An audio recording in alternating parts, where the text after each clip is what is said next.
Oke, kita mulai ya. Nah, selamat siang anak-anak, sudah lama kita tidak bertemu ya. Shalom. Ibu berharap kalian bisa bersama-sama mengikuti pembelajaran hari ini.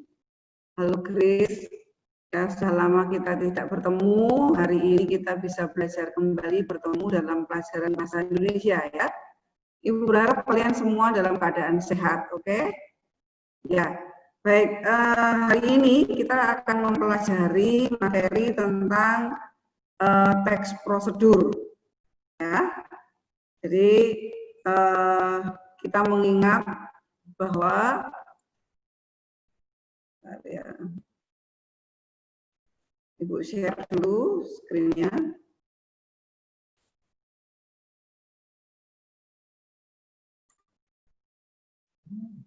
Ya, jadi teks prosedur ini adalah melakukan sesuatu, pasti melakukan sesuatu. Ingat nggak ketika kita membaca firman Tuhan tentang bagaimana Tuhan membentuk bumi, membentuk dunia dari hari pertama sampai dengan hari yang ke-6. Bayangkan seandainya kita manusia yang diciptakan pada hari ke-6 lalu diciptakan terlebih dahulu. Betapa kita tidak bisa melihat apa-apa karena tidak ada terang, semuanya gelap. Nah, di sini kita perlu memperhatikan bahwa ternyata dari awal, dari permulaan, Tuhan sudah membuat prosedur sedemikian rupa.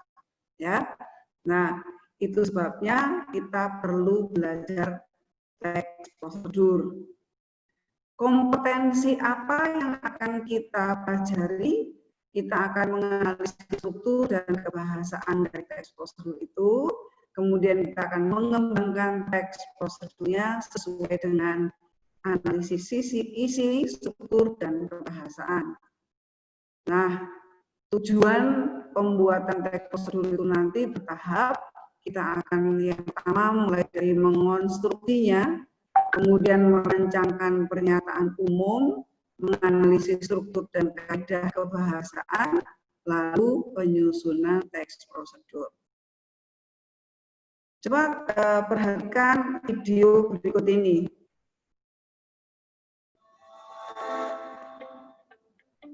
Virus corona memang begitu mudah menular dan menyebar. Setiap kita bisa ikut mencegah dan mengurangi penyebarannya melalui social distancing. Apakah social distancing? Social distancing adalah tindakan untuk mengurangi kontak dengan orang lain dan menghindari melakukan kegiatan di keramaian. Bagaimana bentuk social distancing yang perlu dilakukan? Beberapa anjuran utama antara lain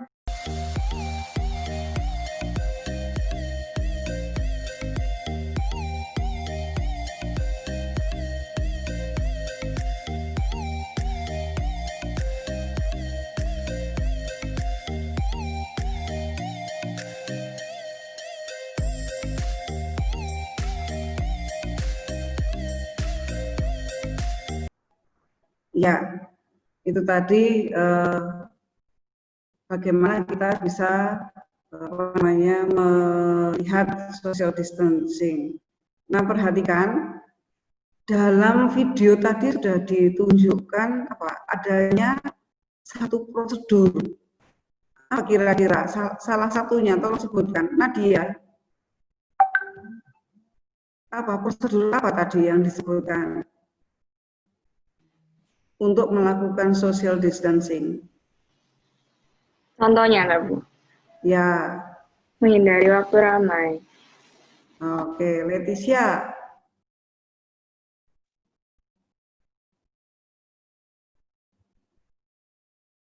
Halo Leticia. Self quarantine, Bu. Apa? Self quarantine. Karantina sendiri.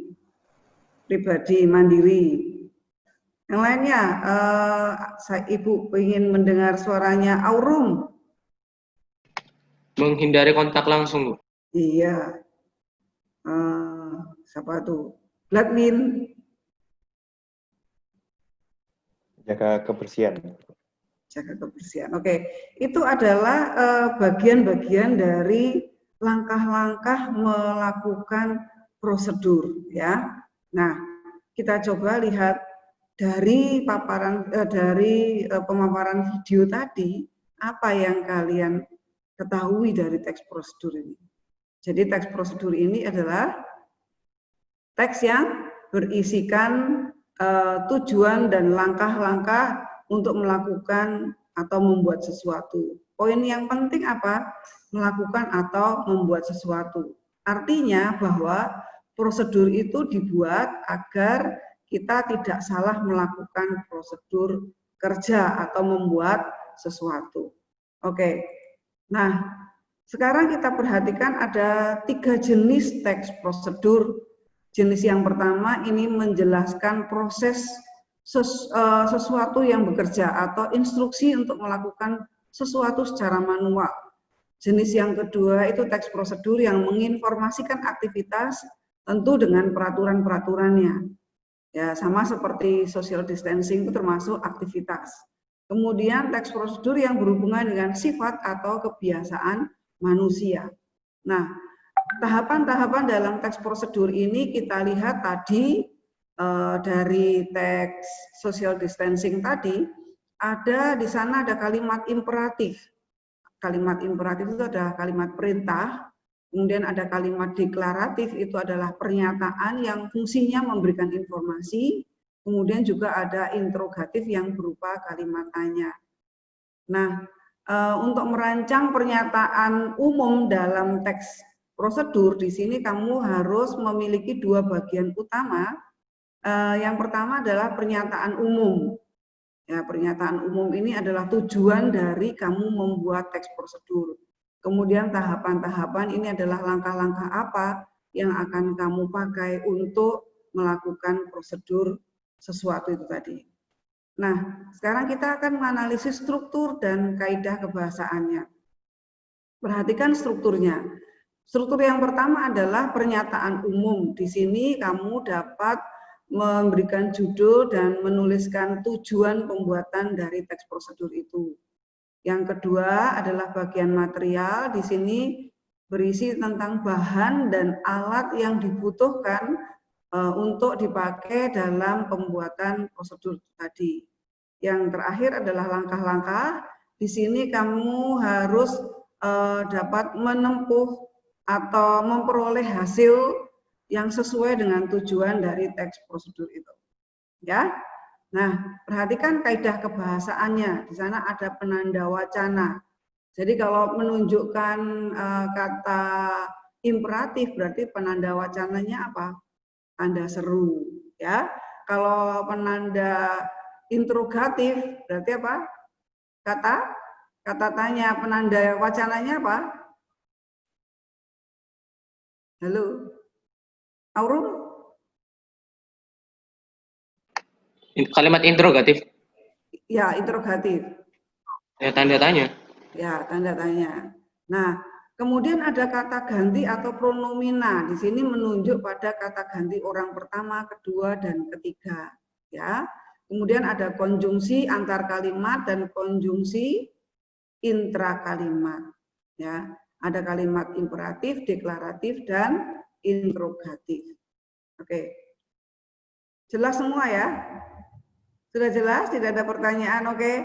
Ibu perhatikan kalian sudah mengerti, jadi tolong jangan lupa untuk membuka psikologinya, kerjakan psikologi, perhatikan perintahnya dengan baik, jangan sampai salah mengerjakan. Kita bertemu lagi pada materi berikutnya tentang teks eksplanasi. Ya, Tuhan memberkati.